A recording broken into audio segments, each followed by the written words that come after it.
Okay, so we have now started the recording, and anything from this point on is on the official recording. My name is Tabea Sabo, and I am on the Gaza Voices team. Today we are speaking to Deema Jad from Gaza.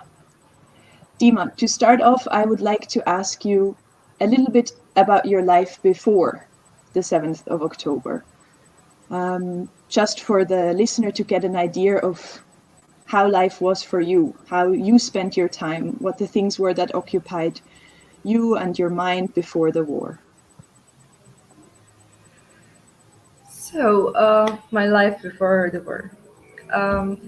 Like a year before war, immediately graduated. I'm freshly graduate from Azhar University, and as a freshly graduate person who just wants to have a fine job, who wants to, to fly in that way. So just searching for jobs. My life just introduced me to the project management uh, life, this whole thing. So I was a trainee. Used to train at one of the best NGOs in Gaza. I got trained for 4 months, and then I got the official job there as a project coordinator. So I started my job at I think on the middle of July. That's my professional side. My personal one, I'm just a girl who has besties, who used to hang out a lot, who used to spend time on video gaming. I used to do that a lot. And I used to have a really cozy and small lifestyle with my siblings and my mother and my friends. That's all. Something really natural and totally simple. Before October 7th, who were you living with? My What was father, mother, and my younger brother. Other siblings, I don't have any sister. My other siblings, either they married or they do live in single apartments. Yeah, okay. What was one of your favorite things to do? You mentioned video gaming, but what was a Yeah, favorite thing to do? And do you remember a last time that you did it before October 7th? exactly. The 6th of October. Yeah, that was the last time I used to play video games. And I used to cook a lot. I am a good and a fine chef in the kitchen. So yeah, I used to make a lot of dishes to my families, and I cook better than my mom, by the way. So that's something I really enjoy. Yeah. And do you have a favorite place in Gaza? Actually, where did you live before the war in Gaza? In a single apartment with as I mentioned, with my parents and my younger sibling, um, in a big house on the roof with the nice garden because my dad loves gardening and he has really nice yard. And I had a single room too. That's the Mm, place. And in the middle of Gaza, if you meant the city. So yeah. Okay. And did you have a favorite place to go to with your friends or alone or with family? Um, I have to say that Gaza has really, really nice restaurants, and we like even I've after leaving Gaza, I've never like tasted something more delicious than our kitchens and our restaurants. So yes, I used to go a lot to a lot of restaurants, but unfortunately they are not working anymore. But yes, and many cafes that give you that. That cozy vibe, like you go and you have your latte, you have your cappuccino after a long working day. Yeah. So yeah, many cafes and many restaurants that I used to go and spend time with my friends there. Yeah. Okay. And when the war started, can you describe where you were and what you were doing when you heard the news? Yes, it started on Saturday at 6:15 a.m. I was already awake that day because I was planning to go to a specific resort on the north of Gaza Strip with my friend. So just I woke up early because it was, like a whole day trip. So Yeah. we woke up on the bombing. And to be honest, waking up on such sounds wasn't that weird or something unexpected. those bombs were really, really fine. But every time we just ask why. Sometimes it's just booms in the air. Sometimes it's just training stuff. Like that sound wasn't something unusual to me. Mm. But I just asked why. So we just woke up, and the bombing was like kind of harsher. So we just put on the news, and we knew why. Yeah. So we felt like, yeah, it has never been like this. It's something serious. It's really serious. Yeah. It's something never happened in our history, or never I never witnessed. So it was quite early that you realized that it was different this time. Yeah, immediately, definitely. When you Mm. saw the news and you knew why it was happening there, yeah, you immediately know how serious it is. I'm not really following a lot of politics, and due to my character, maybe due to my, um, um, um, as I mentioned, professional obligations. I'm not really interested in politics as a normal girl here in Gaza. But you know what's happening in your city. That's the at least thing that you, or that me should know for a girl who's living in Gaza. Yeah. So yeah, yeah, that's a normal sense to know that it's serious and it's something that never happened, and it's going really far. Mhm. That what was our realization. And how did you and your family react to this realization of knowing this is different? Well, yeah, it's kind of funny but that we were happy. That that's maybe something good that we had our move. I'm not really going into. I don't want to talk about the action itself, but yeah, we were just celebrating, not celebrating in that way, but we saw a lot of videos on the internet and a lot of guys that they were celebrating in the streets. That come on, guys, we did it. We entered that place, you know. So it was maybe like a wrong feeling that we had at first. That's it. But yeah, my dad was like, I remember him saying, "Yeah, you celebrate now, but you'll know what happened." So it was totally expected that there is something harsh gonna happen to those Mhm. people, Yeah. which are us. And when did things change from this maybe celebratory mood or mood of like, ooh, okay, The something same different exact happened? day, the same exact day, because in the previous wars or escalations that used to happen in Gaza, they like are used to bomb because I live in the middle of Gaza. Like there's a specific neighborhood that it's not usually targeted because Yeah. it's a really viral point, which is like it's you like it was targeted before, but not that much. I live in a neighborhood that is I'm surrounded with really like important and viral buildings. You know, a lot of commercial ones and a lot of um, um, um, people living there. So from the first day, they bombed our near building without naming, which was totally like shocking for us. Like this building has nothing dangerous in it, and there is no political office in it. It's just a new one that was built maybe 5 or 6 years ago. So that was the shocking thing that they bombed it without any previous notice when we were sleeping there. Like at that day, they just started bombing it. So yeah, we know that they're starting it too harsh and too seriously.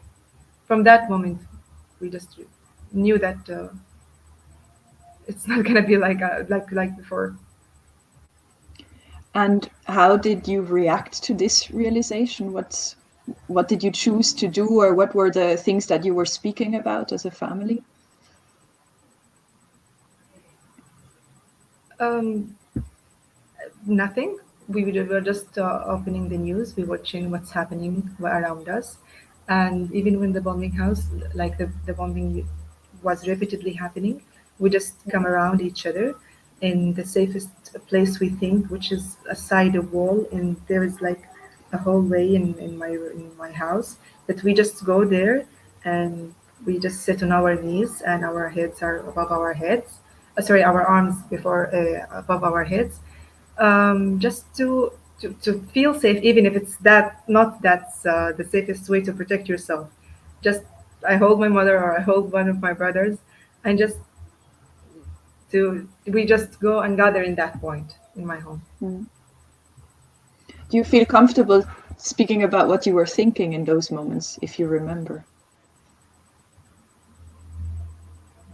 No thinkings, no thoughts, just that yeah, yeah, it'll end, it'll end, one, two, three, and it'll end. Yeah, did it end? Okay, now everyone goes to his home again, and there is something to eat or there is something to do at our home. Yeah. um, maybe I'm sorry, but maybe you're maybe not maybe you're a little bit shocked about how we deal with this, but I'm telling you, those bombs weren't. That's the first time. I used to, like, my whole life. I used to hear all of these songs, like all of these sounds, my whole life. So it's not new to me Yeah. as a sound, not as an experience, as a sound. Mhm. Yeah. Yeah. I can understand. It's how many wars have you lived through, you personally, or aggressions? Let's start with which I remember. Okay, I'm sure that there are many escalation happened before I used to be aware of it. So starting with 2008, then 2012, 2014, 2018 to 2020. Yeah, it was 2021 and then 2023. So almost six. But Yeah. there were some like aggressions that used to be just 3 or 4 days that they are not counted. I'm talking about the serious ones that they control the whole strip. That there is a war on Gaza Strip, but there are some Mhm. escalations happened for 4 or 5 days that they were kind of on the borders, on the crossings, something like a far away and a part away from my neighborhood. But definitely, we lost people due to those days. Yeah. Okay. Could you stay in your house, or did you at some point have to leave this house that you lived in with your family? Um, like in the previous wars, no, I never left my house. Maybe just to to our neighborhood, to our uncle's home, which we believe we sometimes that something might sound like funny, that when you gather together, like me, my cousins, and my family, we all feel that this is the safest place. It might be not, but we just feel like this because we are all together. But in this war, yeah, I had to leave my home in the third day because there are some news that were on the Facebook that our block, because they used to divide the neighborhoods by blocks and put numbers on them, that our block was threatened, that we should leave our block and go to another neighborhood. So at that time, we just don't know where should we go, and we went to a specific place that was recommended by my brother. So we went to it. It was a building. So there was like the person who owns this building. He told us like no men are allowed to enter this building because now everyone is just not feeling safe. Maybe you are wanted, maybe you will threaten our building, so no men are allowed, which means my brother and my father, and then me and my mom said no, we're not going to leave them. But luckily for our just like fortunately, this building is definitely like immediately front my friend's house. So I told my mom and my family, let me call her, and she would be really she will welcome us. And I really called her, like, I have no place right now except your house. Are we welcomed? And she told me, yeah, definitely. So we went there and spent the night there after leaving my house. That's the first time I left my house in this war. When you left your house, did you bring things with you? Did you, yeah, what did you take with you? Yes. Um, First of all, my purse that has my ID, my passport, my money, um, my driving license, my laptop, some of my clothes, my shoes, and yeah, that's it. And I hold them in just a backpack. Yeah. So you didn't bring many clothes or other things with you. It was just like the essentials, if I understand. Yeah, I thought it would be temporary. Yeah. Okay, so you thought it's a temporary leave. Did you, Yes, but I almost evacuated 10 times before moving to the south. I have a long story, that's why. okay. Seriously, I maybe evacuated 10 times. Not more than 10, but yeah, almost 10 times. And every time, yeah, just 1 week and I'll come back. And it was like that. 1 week and I come back to my home. 1 week and I come back. That was fall of October. My whole October was just evacuating. So there you usually you left the house, but then you were able to go back several times afterwards and then had to leave again and go back to, I understand. Yeah, the first time, as I mentioned, I went to my friend's house. Then to the place that I evacuated in, there's, remember the building that I told you that we weren't allowed to enter? It was the same building was threatened to be bombed. So we had a call from the army that, yeah, you have to evacuate this whole neighborhood again at 2 a.m. So we have just to run with no awareness. Where should we go? We just came here. So we went at 2 a.m. We just kept running for nowhere. We had no idea where to go. And it was too dark. 2 a.m. means it's night. And Gaza has no lights in the middle of night because no electricity, maybe this. So we just kept standing in the street because the people that my friend and her family already evacuated and left their house. So we just kept standing in the street and waiting for anything. Just let the bomb happen, and then we'll come back to my friend's home. Then also, luckily, there's a specific people that who saw us from their window, and they just called us. We don't know them until now. We don't know them. They just told us, "Come, you can come to our home. Uh, just be in our guests for in our living room, and then once the bombing would finish, you can come back." And then we felt also scared. Like, is it safe to go there? Are they safe?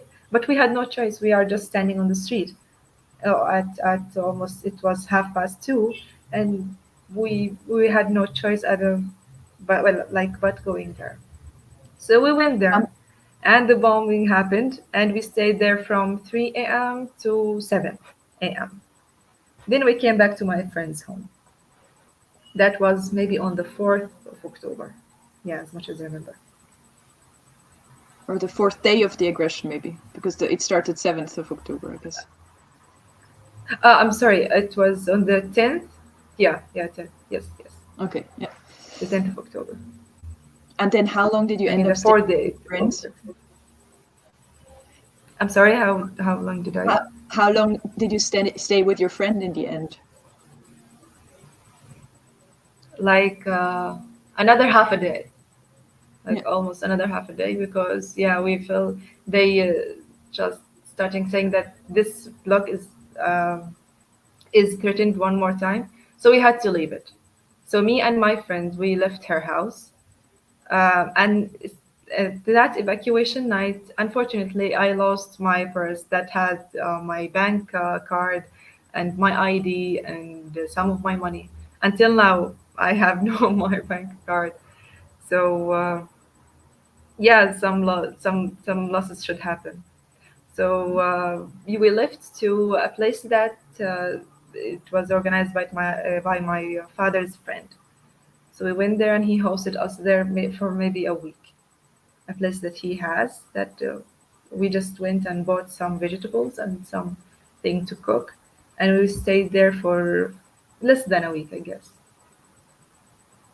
With your friend as well and her family, or they went She somewhere went else? to No, they didn't come with us. They went to a place that's related to her uncle, I guess, to her mother's brother, something like this. I remember. Okay. So the people you were moving with was your mom, your dad, and your brother, mostly, your younger brother. Is that correct? Yes, yes. And my other brother, and there's a single brother. My other two Okay. married brothers, everyone evacuated with his wife and kids, and with their in-laws together. Yeah. Okay. And then when did you move south, or when was it like, when did the Yes. situation change from this? In the last in the last week, we stayed at this place that was organized by my dad's friend. We got that call, and we got the news that the whole people in the northern Gaza they should move to the south. And my dad was the only one who said, "Yeah, this thing should happen." He was like, he understood the assignment, like yes, something was totally expected for him. Luckily, again, I'm saying that for a lot in this interview. Luckily, again, we had our aunt. That's my mother's aunt. That she has a home in the south, in a town called Deir Al-Balah. You might have known, heard of it. So she just called her, "Can we come and evacuate in your house?" And she totally welcomed us. Yes, yes. But we weren't four. We went there. We were maybe 15 person there, because me and my whole family, with our daughters-in-laws, with our grandchildren, and other friend with his wife and his kid. So they opened their arms for 15 persons, and living in Dir al-Balah for me was that was for the very first time, because I've never gone to it because it's kind of far to us. My mom used to visit her aunt, but not me. The problem there was no electricity and no healthy water, and the limit gas in order to cook and to prepare something to eat. Just to go back, when approximately did you move to the south? Do you remember what time it was? I mean, what time was it, October or then already November that you moved? October, yeah, all in October, Yes. I guess. Yeah. Yeah, yeah, yeah, So you, definitely. okay. I don't remember the exact. Maybe it's on my phone, but It's it okay. definitely in October. Mm. Okay. And how was the journey to get to Deir al-Balah? How did you get there? To what? To Deir al-Balah, to Mm. the south. I managed to pack two big bags of my clothes. But we had some mattresses and some blankets, some pillows, and we went there by our jeep. Um, yeah, it was scary because they told us there's a safe route that we should follow, which called Salah ad-Din. Um, we went through it, but we saw some bombed cars there too, which was supposed to be safe. But thankfully that nothing happened to us during this way, and we landed safely. We reached there, and we managed to live there, by the way. How long did the journey take you to go from your home to the home of your mother's aunt? Between 35 to 45 minutes in a car. Okay. Okay. And you mentioned that when you arrived there, there was no electricity and no clean water. How many people were you No, living with in your aunt's place? I guess 40. 40. And We how were big is the 15. place? Sorry, yeah, continue. It's two floors. We are divided on two floors, maybe, but yeah, maybe like 30 in the first floor, which was like the floor that we used to live in, and the other one for my aunt's daughters and their kids too. But during the day, we were whole in this first floor because it was the viral one. The food there and the gas there. So whenever we cook, it's just one meal that it's divided for all of those people. Okay. So, and the sleeping situation, I guess you were sharing rooms with a lot of people then, probably. That's one of my worst experiences, the sleeping, because I already have sleeping issues because I can't sleep. I just sleep in the dark and in a single room because that's what I used to have. I have my own room and I control the light. I don't, and I have light sleeping. Whoever just coughs or whoever snores or whoever does, I just wake up. And there were my nephews and niece who were just babies and kids.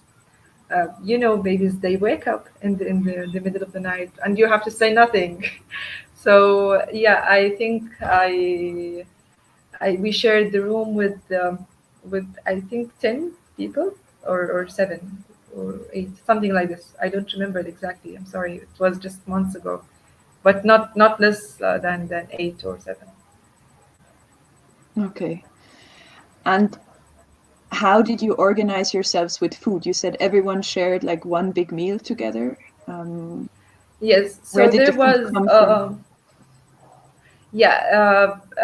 in Gaza there was like before we moved to the south, we were just finishing the products that they were already in the market, and we were finishing the existed meal like chicken, like beefs, like whatever.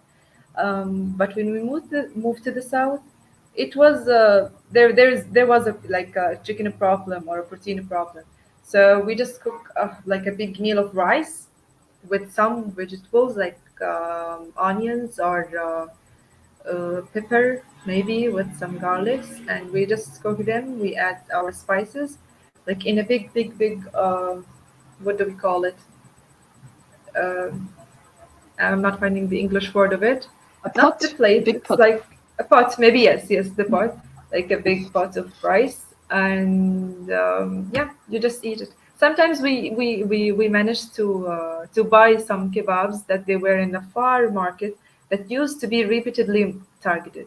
That's why my mom like was so strict about my elder siblings. But don't go and buy food. We don't want to. Let's eat anything, but just don't go to the market. Mm. So the food that you had, it was still kind of food that your aunt had stored before the war, or Yes, almost yes. yeah, okay. And what about water? How did you get water, or what was the situation there for you? Water. Unfortunately, there was a problem in water, especially in the bathrooms and in the kitchen. So the guys used to fill up some like huge tanks from also the market and bring it to the home. And we are the girls used to handle the whole housework. Otherwise, either like dishes, like or cleaning or like doing the laundry, all of this stuff we used to manage by buying or bringing some water that we bring from the market. Okay, and this was water that you could drink as well. Mm, yeah, not healthy water as you think. Yeah, okay. Do you want to speak about bathroom situation? You don't have to, but we know that like from different interviews that it became difficult that when you cannot flush the toilet, this kind of things. Yeah, I don't think that you would prefer to hear what I experienced. That's why it's disgusting. Is Mm. there a better word? Yeah, no need to like Yeah, there is no water to flush. How miserable the situation was, from the yeah, smell, from the health, from everything. God. yeah. I can only imagine. It has to be really, really difficult, and I think especially difficult for women then in this situation. Um, Of course, definitely. mm, I mentioned that I used to have my single bathroom, so no one uses. It's just only me. I'm the one who's responsible for cleaning it or use it. So how about sharing it now with 50 people that I barely know? Maybe like they are our relatives, but you just according to me, I don't meet them daily. Just in the events or in the family gatherings or whatever. A lot of kids, you know how messy the kids can be, even my nephews. So I'm not talking about other. So yeah, it is a discussion. And how long did you stay in this place in the end? 1 week, I guess, from Saturday to Friday. And how come that you had to change again?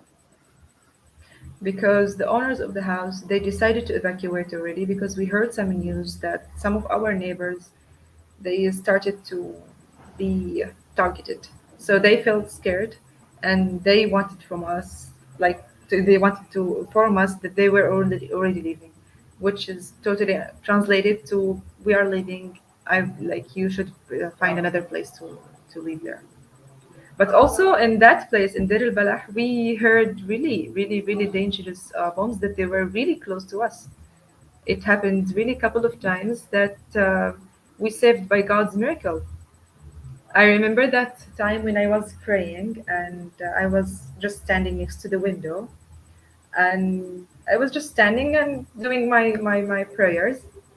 And then all I could see in the middle of the day, that it wasn't night, all I can see just a huge red light that coming out of the window, and I heard the currents, the back, the currents there are just falling on the heads of my nephews and the other kids, and I just screamed and just fall over the wall, the road, floor, I mean, and we were just like, this screaming of the whole girls, and because we were scared. So I remember that time, and we realized that even the south wasn't safe as it was reported, or it was claimed. So that was one time. Well, we maybe heard that 3 or 4 times during this week.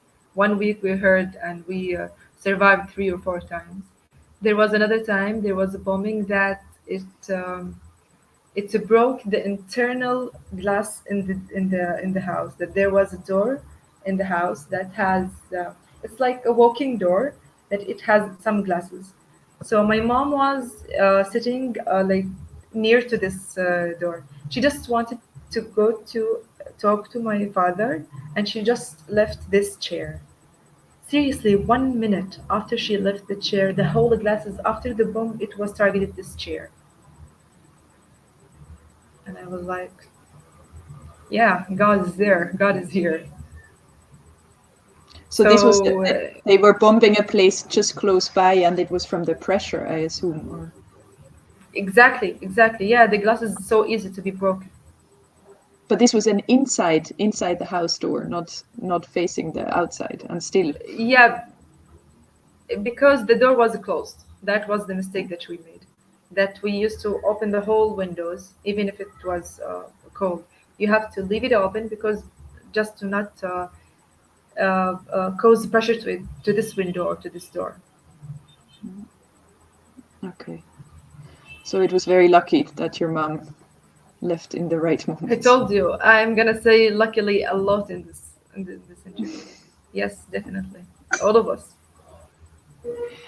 And after you left Deir al-Balah, which was supposed to be safe, but turned out not to be safe either, where did you and your family decide to go? We came back to our home. We took the risk, and we came back to Gaza again, because we had no place to go. We have no relatives in Rafah. We have nothing, and we know nothing in the south. We just spent our whole life in the middle of Gaza. So we just decided to go to Gaza. We reached our home, and then we had that fake call. It wasn't from the army itself. It wasn't from the IDF. It was from I don't know who just called my father.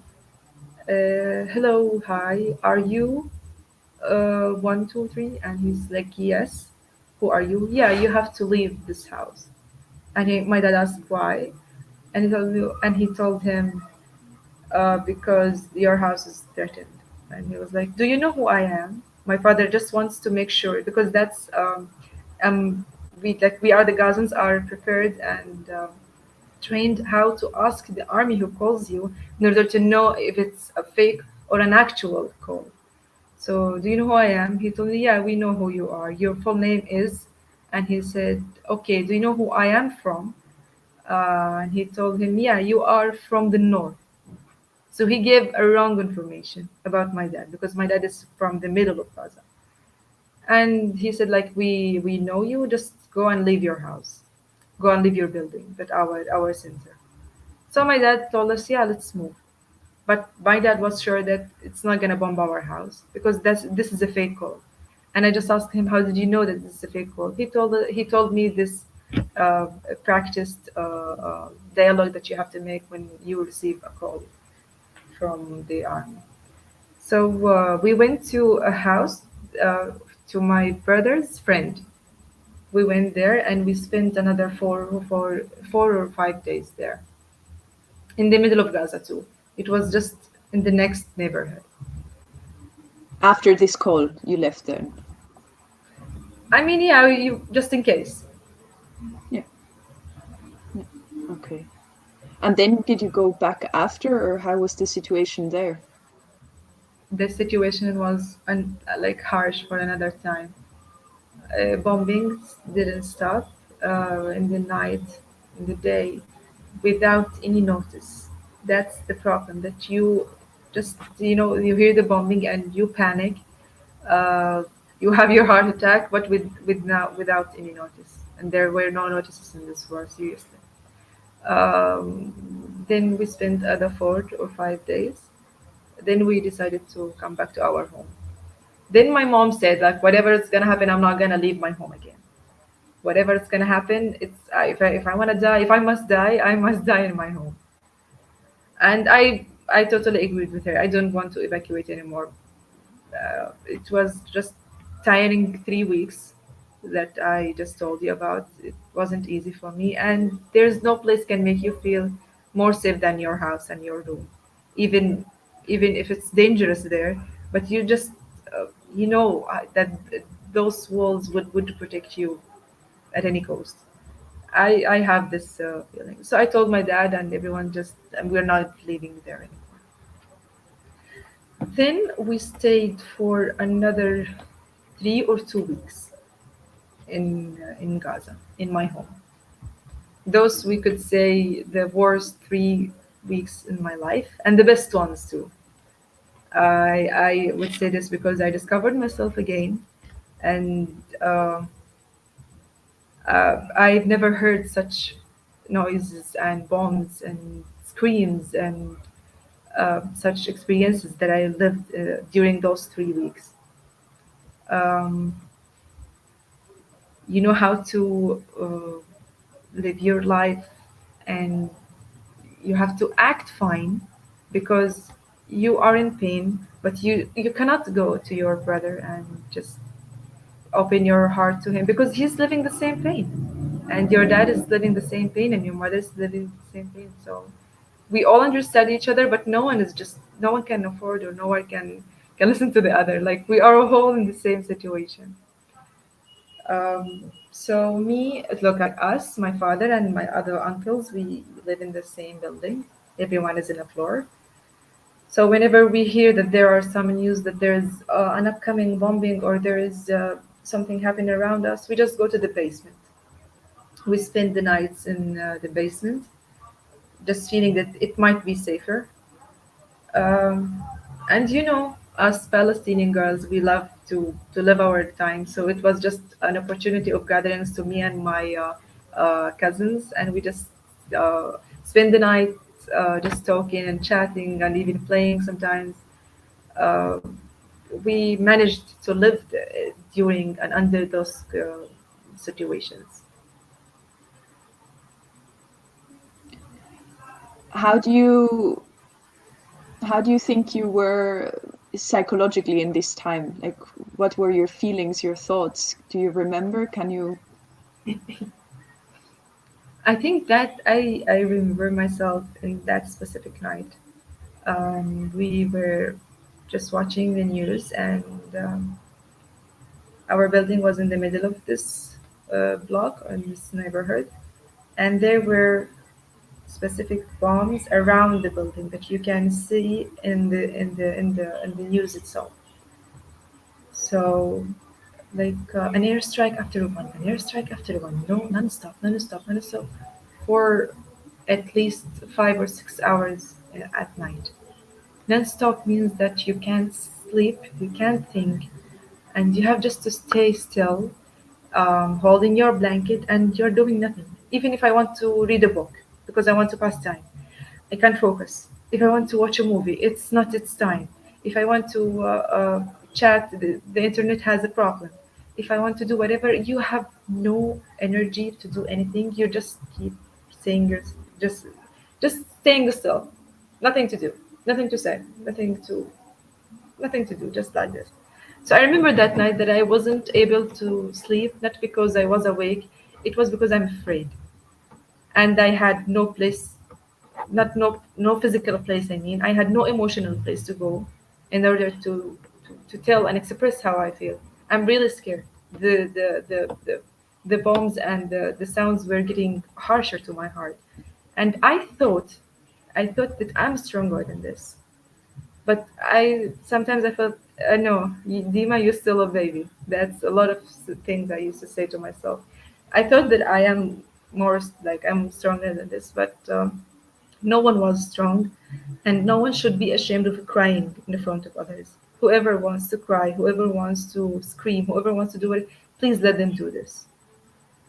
So that night, that I feel like I still remember it really, really very clearly, when I still just 6 hours just watching the roof of the room on a mattress on the floor and just doing nothing. And just you hear your own heartbeat, um, non-stop heartbeat, and that's it. Extremely difficult for anyone, really, to have to go through this. Were you able to stay in contact with your friends in these times? I know that communication was cut sometimes. Oh, that was one of the greatest tortures that we ever experienced. The miscommunication and the network cuts. It was really, really bad, because there was one situation that me and my dad and my mother and my brother, we were evacuating in the street. Remember that night that I told you about the 2 a.m. one that we have to evacuate? My dad was just afraid and scared about our car, so he just told me, go with your mother and brother, and I'll move the car to the next street. And I was like, no, I'm not gonna leave you. Let my brother go with my mom, and I'll go with you. So we were just four, and we were split to two and two. Then I went to with my dad. We moved the car to the other street. But then the whole street was crowded of running people. Everyone was running, everyone was running. And now I don't know where my mom is, where my brother is. So I wanna call. So I remember like those 10 minutes that I want to reach to my mom and reach to my brother, and I don't know where they were. So the communication was like they caused another kind of war, another kind of torture, another kind of, like, you don't know where your brother is, you don't know where your husband is, you don't know where your kid sometimes can be, just because there's no communication and there's no network. Even the Wi-Fi, even the internet, it was totally cut from the first 2 weeks in Gaza. There were no Wi-Fi, no internet, only in specific places if you manage to go there. So sometimes you have to go to a specific place in order to buy one ticket in order to use the Wi-Fi for 1 hour maybe. This is something we used to do a lot. We used to buy a lot of tickets, by 1 shekel or 2 shekels, um, in order to use the Wi-Fi for maybe 24 hours, or maybe for a specific one, like 1 hour. It depends on its type, depends on the city itself. And what was the most important thing about having the access to the Wi-Fi? According to me, I used to check a lot on my friend who I evacuated in her house for in the first 2 days. She was the one who was in danger, and unfortunately, until now, she is in Gaza. She couldn't manage to move to the south. Until now, they struggled from the lack of food, the lack of water. There are like no electricity at all. So there were months that I seriously thought that she was dead. I just was, yeah, she, because I heard a lot of times that her block was threatened when I used to follow the news. I managed to call her a lot. I used to SMS her a lot, and for specific couple of months, I thought I might lost her. But I just don't want to feel sad until I make sure of this. Yeah. Okay. So after me being in our house at the beginning of November, maybe the 5th or 6th of November, our brother just informed us that he managed to rent a place in Rafah, which is the southest town in the south. So we discussed the idea. Me and my mom weren't excited to the idea. Like, what should we do there? We know nothing there, and we know no one there. Why should we leave? My dad said, no, we have to. It's getting more dangerous here in Gaza, and it's getting more serious in the north. Uh, After 3 or 4 days, there were some news. I don't know, you may be familiar with that. There was a safe route that they it used to be called the safe route that everyone has to go to the south on feet. Like you have to walk from the middle of Gaza to the south on your foot. Which is a lot of kilometers, right? I don't know the exact number of kilometers, but yeah, from a city to another, definitely for yeah, I, and you'll see the IDF themselves, the soldiers, and you'll see the military tanks, you'll see the projectiles, you'll see everything during your walk. So my dad just, let's go there, and everyone should go with us. So me, my dad, my mom, my brother, and my younger nephew, his dad, which is my who's my brother, he told us, just go and have my son with you. And we just said, why you want from us to take your son? He's just, maybe it's safer there, or maybe it's safer here. Just take one of my kids with you. So it was just an emotional scene that we have to live through. So we had our nephew. How We old call is him he? Didi. He's 4-year old. It was his first year in kindergarten. And then yeah, we went there. We were 5. We went there. We walked for those kilometers, and I had to see the dead bodies on the street. Some burnt bodies too. Um, I don't know. You might not like prefer to hear some of this. I saw a separate leg on the street, separate arm, um, some skeletons, I would say. We just saw them through this long, long, long way till we managed to find a car, and we reached that place that my brother managed to provide it to us.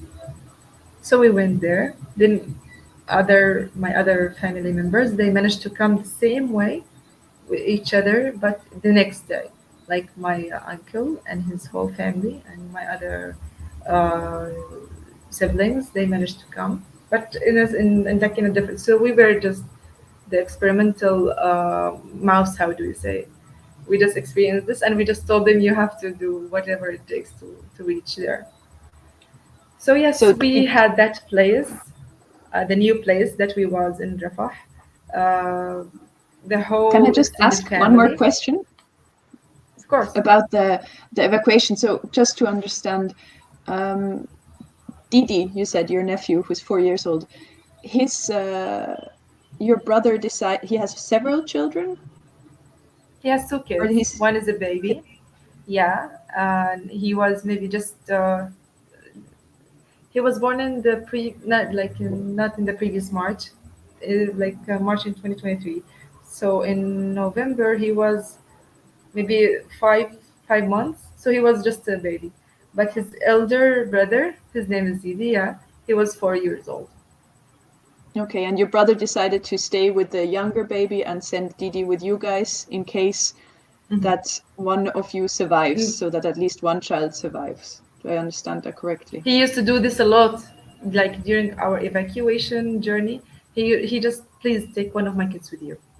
He just feels that way. He has a weird, I don't know, a weird principle that one of my family should be alive. And what did you do with Didi? You just talked about all the horrible things you had to see on this road. I just did How this did to you? him, and I just closed his eyes, and I used to talk with him a lot, and uh, and he's a talkative boy. I was just, what should we do when we reach? What do you want for me to cook for you? And I'm a close aunt to him. He doesn't even call me aunt. He calls me by my name, and he knows my nicknames. So I carried him for a while. But like after maybe 2 or 3 hours of this walking time, he just started to feel tired. Please carry me. I want to come back home. And he just hold my hand, like, no, I don't want to go this way. I want to come back there. So until we reached the car, when we reached the car, he just stayed in my arms and he just slept on my shoulders. Okay. And then the next day, his father, so your brother joined as well. Yeah, luckily, yeah, they could, and then he said, my brother, that the best thing that he ever decided, that he sent him with us, because the road was really tiring for them, because they were holding and holding a lot of luggage. So he just carrying his first baby, and his wife is carrying the luggages, and they are just making shifts, like, hold him, let me hold this. And they were just a lot of luggages. Maybe you can walk this if you are a healthy person, but not with this heavy bags and this heavy things under like a really harsh sun, which Yeah. was really tiring. And you mentioned that the IDF was on the way. Was this for you the Mm. first time to see the IDF? Because I've heard for some people that it was sometimes the first time in their lives to actually encounter direct contact Exactly. or That's the first time in our, yeah. That's the first time to enter this whole distance and come in such a highway street in Gaza. So it was like my dad just said, never look at them, and never give any weird reaction if you saw them. Just keep walking, whatever they do. But I couldn't. I want to see. So I was just like, and just looking at them, and just like putting just my eye there. I didn't move my head. But I saw them just walking there, and they holding their their guns and their stuff. So I just noticed them and then kept walking. okay. And I And saw then a you military tank, which was too huge. okay. Yeah. And then you arrived in Rafah in the place that you rented. How many people were you staying with there? What was the situation there? Almost to 20. Almost to 20. Oh. So mostly Like my family dad and my members? uncle. Yeah, all of us are family members who were grown up together, so no one was strange. We were all together. Our cousins that we used, like like I mentioned, the cousins that we used to chat in the basement. We were all of them together. They are in my age, they're my generation, so we have a lot in common, and they do have their own stories too. One of them is married, but her husband left Gaza before the war, like about 2 weeks, because he was just thinking of immigration outside. So she was married 2 months before the war, and her husband left 2 weeks before the war. So she just got married maybe for 1 month and a half, and until now she couldn't meet her husband. It's gonna be more than 9 months, maybe, or 8 months, and that one of her big losses, that she considered herself like, I haven't even got married. It was just month and a half, and she was already doing her masters, and she lost her education too. That's one of my cousins. Her sister is engaged too. She got engaged in August, so maybe just 2 months before the war started. And her fiance is still stuck in Gaza, in the middle of Gaza, when she moved to Rafah. So it's been almost 7 months that she couldn't make it to see and to to accurately talk with her fiance even on the phone. As I mentioned, the communication was a different kind of torture. You So mentioned before also that your friend is stuck in Gaza, and now this fiance of your cousin. Can you explain for someone who doesn't know anything how come that some people they are stuck, they cannot go to the some south? people they some people they are sick, and some people doesn't, like, they don't want to go. As me and my mother first decided that where should we go, there is no place there, and the rents, I mean, I'm gonna hide, the rents prices are too high, and not everyone is able to pay, specifically after the we were unemployed. Like, I lost my job. It's something that I had to sacrifice. I lost my job. I had no income through this, but luckily I have my parents who can afford some stuff. But imagine if someone who's a great provider to his family, and or people who work like by daily works and daily uh, fees. I would say a lot of like builders and people who work in restaurants, they don't have a monthly income. They do have just a daily one, and that's and this something is the rate of this kind of employment is really high in Gaza. So imagine everything is stopped. So a lot of families, they just cannot afford living in Rafah because there is no place, and even if they want to, they have to rent, and if they have to rent, they have to pay, and there is no income to pay. And even if they want to buy a tent, the tent was too expensive at the same time. It was, some tents are $1,000 and some were $200. So it Which was is a lot this of range. It money. depends on its size. Yeah, it depends on its size, on its material, on a lot of details of making it. So you arrived around the middle of November, I guess, in Rafah, kind of, or beginning of The November. 9th of November. That's the exact date. The 9th of November. And were you able to stay in this place that you rented until you had the opportunity to leave Gaza?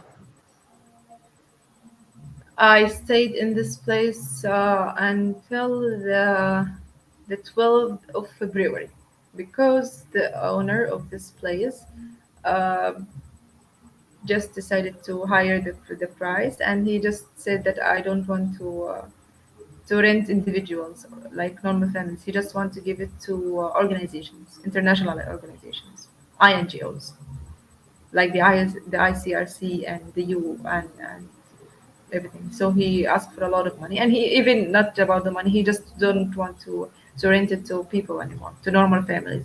He maybe asked for a fixed kind of income that should come from an international organization. So we left it, and we went to two different places. We were just shattered. um, I went with my mom and my father and my younger sister-in-law with her kids to another place, and my other family to a near place. It's in the same neighborhood. Like, you can go by walk, but yeah, we were in two different places. And in this time from November until February, what was the living situation and life like for you? Yes, I won't deny that there was no bombings. I felt for the first 2 months that I traveled. I hear no bombings. I hear just this. I just see the news. The bombings didn't stop in the north or in Gaza, or even in the south, like in Deir Al-Balah, that the city that I used to live in. But in that specific place that I was, thankfully, and luckily, that there was no targeting there. But the living situation was hard because there was no gas, so we just make our food and everything on fire. We just set a fire, and we make our food on fire. and we make our own bread on fire too. There were no markets, and there was just nothing. Even if you want to go to the market, you go to another targeted area because the market was far away from that place. So the same situation happened. Like my mom, no, don't go there. We don't need anything. It's targeted. No, please. So we just to we managed to live. We are the 21s. And how much, was there enough food, or how would you describe that situation with the food and water? The kind of food was canned food. Like everything was canned. Vegetables, uh, the the beef ones, and the beans, the everything was canned. That you like, even if there's no fire, you can eat it. Yeah, it tastes bad, but you can eat it with no fire. You just open the can and you can eat it. You know, if you want to survive. Um, but yeah, it almost like we bring the grocery and the vegetables, and then we divide them into three families, and then we divide the prices for each one. Like my cousin, sorry, yeah, my uncle, he has seven members. Us, we have like 13 almost. Yes, so we just divide them by with each other and between each other. Did you usually have 3 meals a day, or did you have enough for No, that? no, no, no, no. Sometimes the lunch itself, it can be the dinner. You just go and you save a little bit just for the dinner, and everyone maybe he is allowed to have one bread and maximum two breads at the one day. Okay. And water? You mentioned that you didn't have electricity. Did you have like running water in the house that you were staying in, or? Yes, but it was like a really, really salty water because we were kind of near to the sea, so the water was so salty. So yeah, there was just water for the bathrooms. That was good, and even for the dishes. For cleaning, yeah, it was affordable. And drinking water, you had to get to buy somewhere then to have drinking water. Yes. Okay. Did you go out a lot, or where did you spend your time? Like go out, I mean, to get drinking water or errands or things like that, or how was that? According to me, I was just like a night owl. I prefer to not go anywhere outside of this house. I'm not interested in the city, which is Rafah. I'm not interested in witnessing anything there. The sea was already close to me, but I was not interested to watch it. Um, Rafah and the south turned me to an emotionless body. Seriously, I had no emotions there. I felt, I've never felt happy or sad.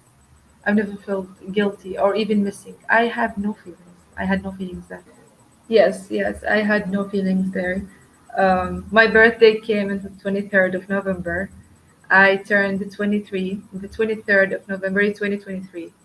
I'm a person who used to celebrate his birthday so much. I just like I value my birthday. I make a lot of things. I prefer to make a house party with my family, and I prefer to like I used to go and hang out with my friends. I always like managed to make my birthday special, except that birthday. I just a normal day, fine thing. But the good thing, I told you, almost there's something special happened that at that day there was a discussion about a pause. I'm not gonna call it a ceasefire. It was just a pause that happened for almost 10 days or a week. I don't remember. Maybe a week. Yeah. So I just told them like just to know how my birthday is just lucky for all of you. Um, but yeah, all of these months that I spent in Rafah, I remember no feelings. I remember nothing, and I don't want to. Yeah. When did like leaving Gaza first became a possibility or an option for you and your family? It started like talking about leaving Gaza started maybe in February. Like, should we stay? Should we leave? What should we do? Um, my mom had her own situation and her own decision that she would never leave Gaza for whatever it happens. My father like was totally the opposite. Like, no, we should leave. Um, okay, how should we leave? We are 13 members, and there's a specific company that was responsible for like facilitating the traveling from like for Gazans from Gaza or from the south to Egypt. That they asked for $5,000 for each person. The same company, her normal fees like before the war, it was maximum 500, which is like difference. So $5,000 after 6 months in this war with no income, how could we manage it? It's like for 13 members, it's gonna be like more than $50,000. Um, so it was the first thing. It was a financial issue. The second thing, my mother was a person that she doesn't believe in leaving this country. She believes that this is a holy land, and I don't want to give it to them, and that's my place. And my elder brothers, they just preferred to stay there, and they had like, I can manage to work here. I can work in some initiatives that like, so a lot of humanitarian initiatives were working in the refugee camps. Also they could manage like by really hard connections, that they could manage to work in the crossings, which like they were some facilitators for the goods and the aid that they enter Rafah. So they work in the warehouses. So they had their own simple jobs in Rafah. So they had their own like simple income, but they could manage at that time. So they said, no, I have my work, so no need to go to Egypt, because even if I went to Egypt, what should I work? We are not even allowed to work here because we don't have our formal formalities and our citizenship and residency cards. So my elder brothers, they decided to stay, and based on this, my mother, like, I'm never gonna leave my own sons, even if they are like mature and adults. They, like the youngest one is almost 25, except the one who's younger than me. So I'm just telling her they're not even babies. You can leave them. They're hard. They work, and they can manage. And she told me, no, if I went to Egypt, I'll die. So that was like a harsh thing that she said, that you can't force someone to leave his homeland. And she said, even if all of your brothers went there to Egypt, I'm not gonna give my land to them. My mom is kind of a traditional woman, you know. She really lives in that old time, that this is because she already she's not a citizen in Gaza. She is already a refugee, and her father was a refugee from a village called Kokaba. So she knows the meaning of immigration, and she doesn't feel like doing that again. So we just respected her own decision, which is really hurtful for me. But me and my dad was the two people who was able to make this decision and travel.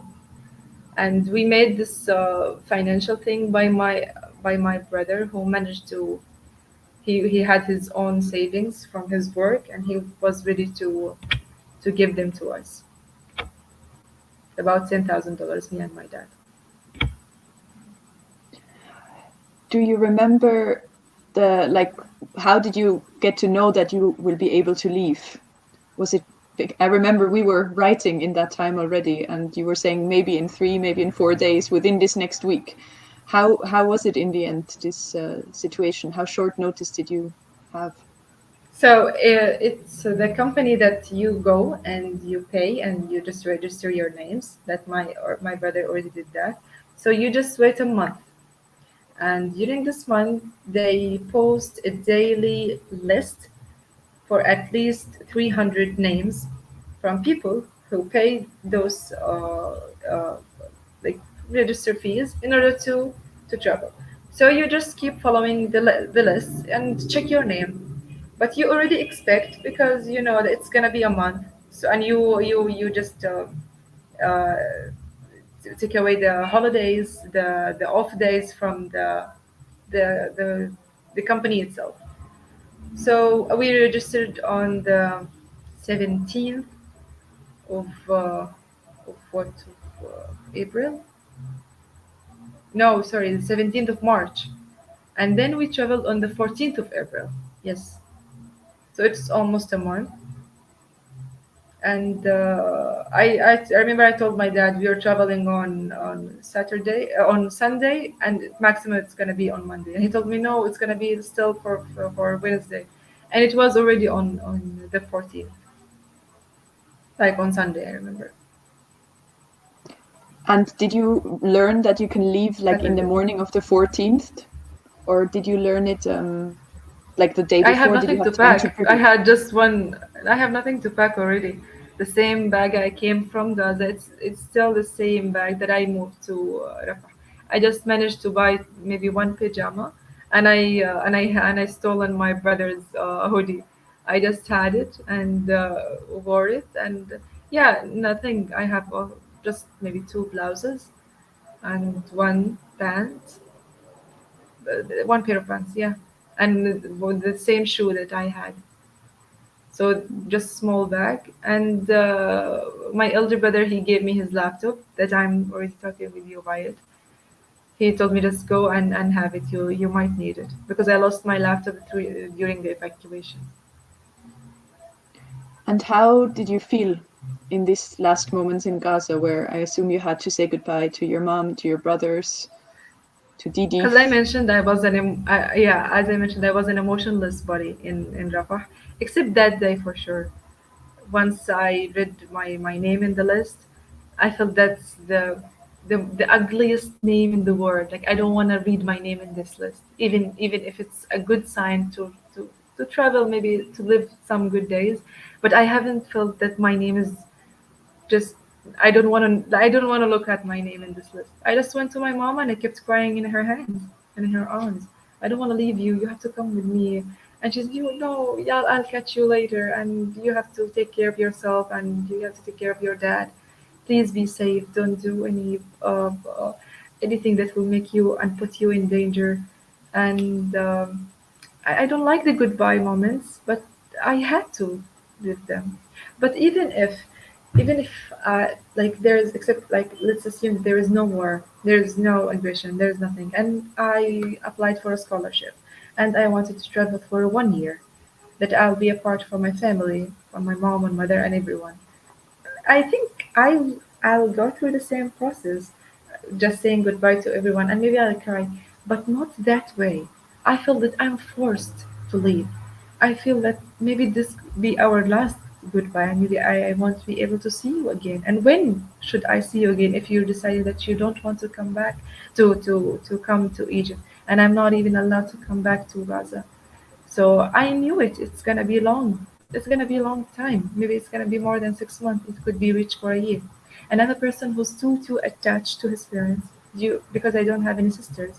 So my dad is my best friend since I was a baby. He's everything to me, and also my mom. She's my secret keeper, and you are a mother and you know how it feels and how the relationship goes between a mother and her only daughter.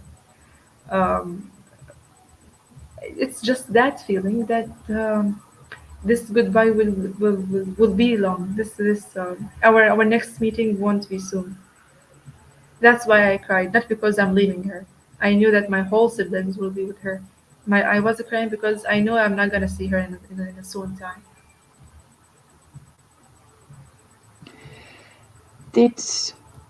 were you able to speak about this process that you were in with this company to other people, or was it something that you were keeping more discreet? Was this a public, like everyone knows about this, or how is that? Like, I've told you before, sharing your feelings with your sibling or even a friend wasn't an option there. It wasn't already existed because everyone is in the same pain. So either you talk about something healthy, talking about something positive, or either you just keep your mouth shut. Everyone is in a negative energy. Everyone is hearing bad news. We like the news never was cut from our house. So how would you go and talk to your brother who is already saying this, living the same thing? You have to go to someone who's ready to hear you, and who's ready to cry with you, because he feels your pain. He feels your own pain. You know, that's it. But there were some times, definitely, that me and my brother just go to each other and, yeah, let's cry right now. We missed a lot of chances in our life. My brother lost his education, unfortunately.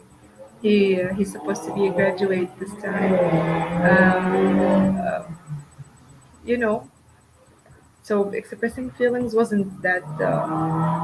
Maybe according to me, maybe people like they were able to talk about everything to their surroundings. But according to me, I didn't do this a lot. I'm not that shareable person, maybe. Specifically when someone, if you talk to them about this, you'll increase his pain and you'll make the whole conversation is negative. So no, everyone has his own struggle. okay. During the time that you were still in Rafah, there was always this talk about an attack or invasion in Rafah. It was always on the news back and forth. Will it happen? Will it not happen? This is a How did recent. that This make is you a feel? recent thing. You mean Mm. like me now in Egypt and my parents and my mother No, and siblings there? even previously, I remember that it was already like on the news that it was in discussion whether or not, and the Yeah. international community was kind of saying don't do it, and they were saying, well, we have to, and it always open already. I think during Ramadan or before a little. Yes. Well, everything was expected, and yeah, there's nothing that they can't do, and there's nothing that they want to do. Everything is expected. That's why we already started thinking of traveling. We don't want to die all, as we should say. Um, but as I told you, we discussed the politics that we hear. Would they come here? That would they leave? Should we go on there? There was no specific reaction to them. Like, yeah, let them enter. Do they want to enter? Where should we go? No place, no place. That's and as I mentioned, luckily we had a place that's like an apartment, a house. There are some walls that they protect us. We were surrounded of a lot, hundreds of tents. People are just living in tents. So once you see this, okay, if I'm afraid about myself, what this person gonna do? He has nothing. If he lost his rent, if he lost his tent, where should he live?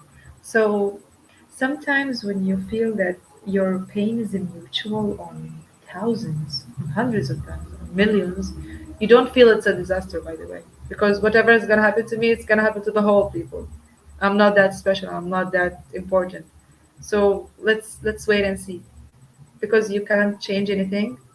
You followed the instructions about moving to the south, to the most place, to the most I'm sorry, to the safest place that they claimed there. So there's nothing you can do.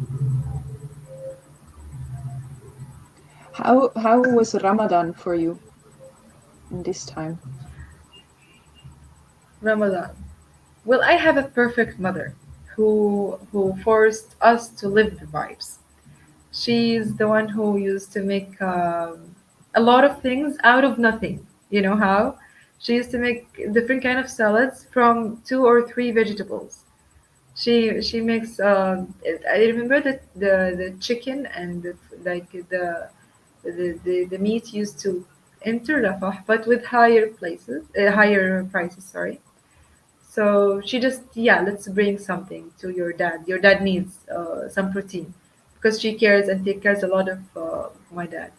So yeah, we were able to manage some good food in Ramadan in order to my dad's health. And she just makes a lot of things out of nothing. Like she brings this chicken and she cooks it in a perfect way, and she's an amazing chef. So she was the one actually who made everything was cozy, and she made us just forget about everything around us. I believe that she was the main reason of us living Ramadan as it should be, as much as we can. Sounds like a very strong and impressive woman, your mom. Yeah, you have to meet her one day. She's amazing. When you crossed the border, what did you think? Like in the first moments that you entered Egypt, do you remember like how you felt and what your thoughts were in this moment? After my crying journey, my crying time, like yeah, I once we started to enter Egypt, I like in the bus, like before entering Cairo and before just settling in with our relatives, I was just tired and I felt nothing. And I seriously, I have to move to Egypt, but I don't like Egypt, because that's a place that made me a part of my mom. So no way I'm gonna love it. I'm just staying here with my dad because we have to live here and I'm managing to live here. But as a country, I was impressed from this whole spaces and this wide streets. As a person who was grown and raised in such a small city like Gaza, come on, Gaza, you can just have a whole trip on the whole Gaza Strip. You can end it by 1 hour. Here it took us maybe for more than 6 hours just to enter Cairo, and it was tiring for me because it was my first time traveling already. I've never traveled before, so tiring and impressing feelings were mixed at that time. And I just holding my father's hands all the time because that feeling that's you all I have right now. Like we have just each other. There's no one with us, and it's just me and you. Uh, that's why yeah, it was a special and weird moment to me. And who are you staying with, or what is your situation now in Egypt, in Cairo? So once we moved here, my elder sister-in-law, she managed to travel before us about 2 weeks. Like 2 weeks prior to our traveling, she like reached before us. So and she rented a house, like an apartment, to her two children. So we just went there and we stayed for 2 weeks. Then we managed to find another rental apartment it's nearby not the same neighborhood because nothing is near to here to Egypt. Everything there is far away, but in the same city. And now we are living with our aunt. Our aunt made it, and we were expecting her already, and we are managing to facilitate my other sister-in-law to come and move with us to join us in this apartment. So that's the deal. Our daughters-in-law with our godchildren will be here in Egypt, but my siblings, who are their husbands, they are really in Gaza, working and like providing them with some income in order to manage it here in Egypt. Okay, so you can actually somewhat manage to live on the incomes from your brothers who are inside Gaza, and on savings, I assume. And Like me and my dad, until now we are from our savings. But as I mentioned, my other sisters-in-laws, they manage from their own husbands' incomes. this means that the little boy Didi and his brother that you're speaking about, they are They are coming. They already, should be this month, hopefully. Hopefully, I'll be with them. so they are still in Gaza, but they will leave soon. In Rafah, yeah, the Rafah. current Okay. time they are in Rafah with my mom and other siblings. Yes, Mm, they should be here. okay. Okay. I'm just checking the questions that we have. Of course, I'm all yours. What do you think are the kind of next steps for you personally? Now that you're in Egypt, you don't know how the situation will change in Gaza, I assume. And what are do you have any plans? Can you think into the future at this point, or? Yes, so about the situation in Rafah or in Gaza is still the same from October 7th. Nothing changed. Um, a lot of negotiations happened, a lot of discussions happened about um, like making a ceasefire, but all goes in vain. Nothing serious happened. So about coming back to Gaza at the current time, it's impossible. I can't go. At the current time, I'm trying just to convince my mom to come here. But about my upcoming plans, luckily I was able to apply for some scholarships during me evacuating in Rafah. So I applied for a master's scholarship and for another like summer program. So luckily, I was accepted in this summer program. So I'm going to hopefully the visa comes soon. So I'm going to America for a summer program for 1 month in July. It was supposed to in July. So yeah, I'm proud of myself that I made it under those conditions, and I Yes, applied. I wrote the congratulations. essays. Thank you so much. So I applied and wrote the essays during my evacuation time in Rafah, and they called me for interview. The master's one, I was already called for interview, but unfortunately I couldn't make it to get the scholarship. But no problem, I'll apply another time in the next year. Yeah, and then yeah, I was called for the interview, and they asked me the the normal questions about the leadership and about the future, and I started talking about my job and the project management thing, and even I have a diploma in the PMP. So everything went fine, and then I got that email. I'm just working on the visa process right now. Hopefully, I can get it, and hopefully, I just don't be rejected because I was already accepted from the university itself, which is Georgetown University. So yeah, hopefully, I'll make it. That's really impressive that you managed to do all of this Thank within a you, war. thank you, Yeah, and I really thank hope you. that it goes well for you. Inshallah. You are now kind of in the outside world in Egypt. Are there things that remind you of Gaza? Well, I never leave my phone. I'm always in a contact with my mother. I call her once I wake up and before I sleep, like at the beginning and the ending of the day. Everything reminds me of Gaza. Everything. I not even like you leave Gaza, but Gaza never leaves you. There is something spiritual in it. It's not a normal city. Maybe I'm talking about it because it's my own town. But seriously, everything you see a specific shop that like sells some international brands. Like yeah, we have such thing in Gaza. You see a specific restaurant. No, there's another named restaurant makes better food. Everything I just keep comparing. I wish to stop comparing, but I can't. I really can't. Everything, even if it's not relatable, you just make it relatable. Yeah, and sometimes whenever I do this, there's just a tear come of my eye. Once I came here to Egypt, I turned to a whole opposite person, who is a total emotional person. I started to feel everything is around me. I mean, now I can laugh, I can smile, I can cry, I can be sad. Now I can feel every natural and a human being emotions. I felt like I've never felt those kind of feelings like a while ago since I entered Rafah, I would say. Now I can feel every little thing happens around me. The missing feeling that I feel to my mom is killing me inside, but I'm happy that it's killing me inside because now I'm feeling something.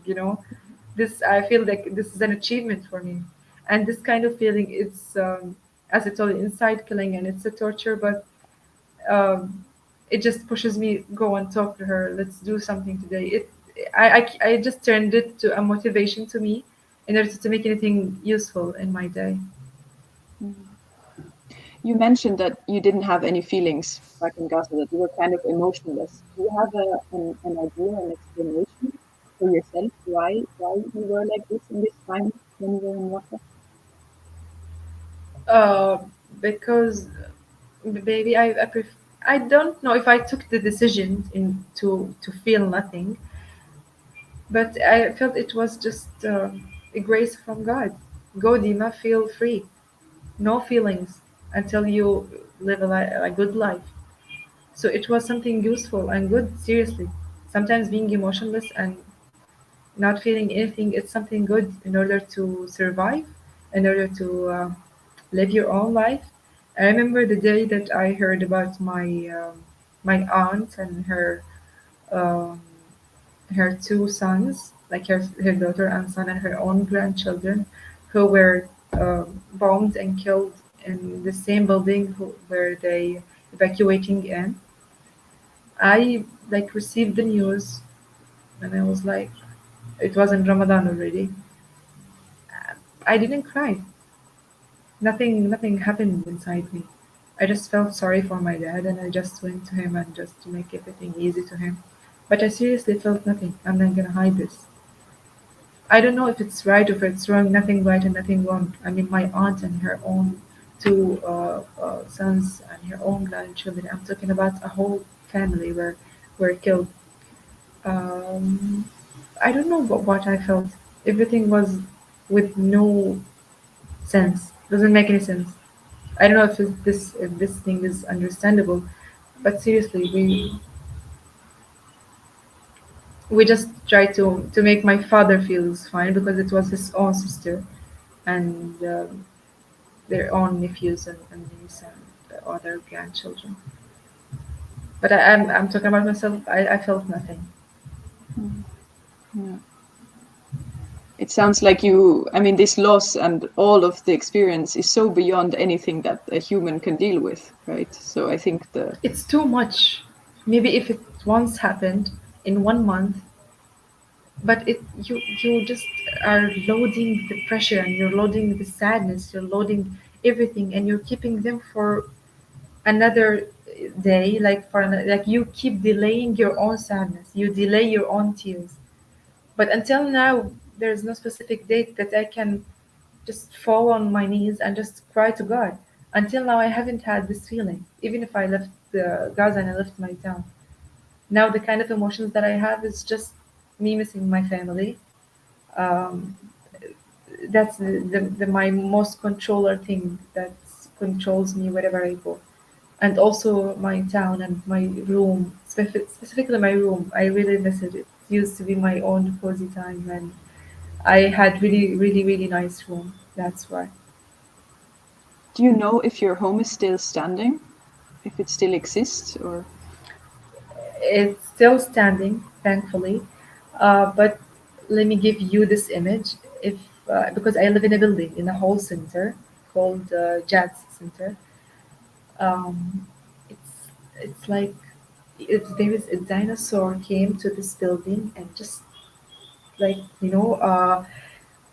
put its own hands on it and just make it so ugly. So a lot of projectiles hit my own building, and a lot of glasses were broken. Everything was destroyed there and inside.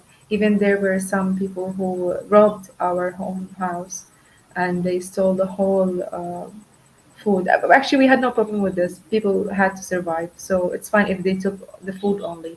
We felt fine about this, but um, some people weren't fine. They managed to enter the rooms and they like it's private thing. You should never open someone's cupboard or wardrobe and take their own personal stuff. So yeah, thankfully it's still standing, but it means like really high maintenance and repairing. Okay. we are hoping that many people around the world will listen to your story for the podcast. What is something that you wish for them to know about you and your family? What would you like them to do after hearing your story? That this genocide forced us to take some decisions that we were never, like, we never talked about them even by jokes. No one was just talking about leaving our house and moving all to a far away place and being shattered and living with those kind of people, or living with, because we already were living with people we don't know anything about them and they weren't that good. So you had to face a lot of hard times without your own intention to. It's, you are forced to do this because you had no other option. A lot of compromises and a lot of sacrifices you had to do. You had to sacrifice your most precious and expensive stuff that are close to your heart in order to survive. I wish if I knew that I'm gonna leave my house, my specific home, I wanted to take everything and every souvenir I had and every favorite hoodie I have and just make it and bring them to me, because those material stuff sounds silly, but they are precious to me because they are memories. They hold me. Maybe this mug, it has a lot of stories, and when you create your own small place that makes you feel the most comfortable, you want to be stuck in this place for the rest of your life. So someone came and told you, get out of this place because you have no choice. And yes, don't take anything with you. That's my short story. I wish no one in this world to live something that we live, even even to my enemies. I wish nothing like this happens. Um, no one in this world deserves, no one deserves to live this kind of experience, or to go through this kind of emotions. A last thing I would say, my story has nothing to mention to other people's losses until now. Like, yeah, I'm complaining about missing my mom, but my mom is still alive. Other people, they lost their own parents, they lost their own siblings, they lost their own houses, they lost everything in their house. So I don't need any I need pity emotions. I don't need anyone to share his own emotions with me, because there are a lot of worse stories than me that they happened in Gaza in general. Um, what kind of support people can do, I have no idea. I seriously have no idea. If it's social, if it's financial, if it's political, I have no idea how people can help us. It's all about now, it's between like authorities and the decision makers' decisions. It's not about us citizens anymore. It's not about INGOs. It's not about political organizations. Nothing, nothing. It's maybe sometimes we just leave it to God. The only problem solver for this genocide is just God. God will return us back, and God will return our city to us. That's all. Thank you so much for sharing your story, sharing your thoughts and feelings of this time that is so beyond anything that anyone should have to live through. Thank you for sharing, and I hope that we can, with your voice, reach many people and bring kind of a face or a voice to the lives that you had to endure and that many people still have to endure. I hope I was Thank you. helpful, and thank you, thank you. That's the least I can do to my city. I will stop the recording now.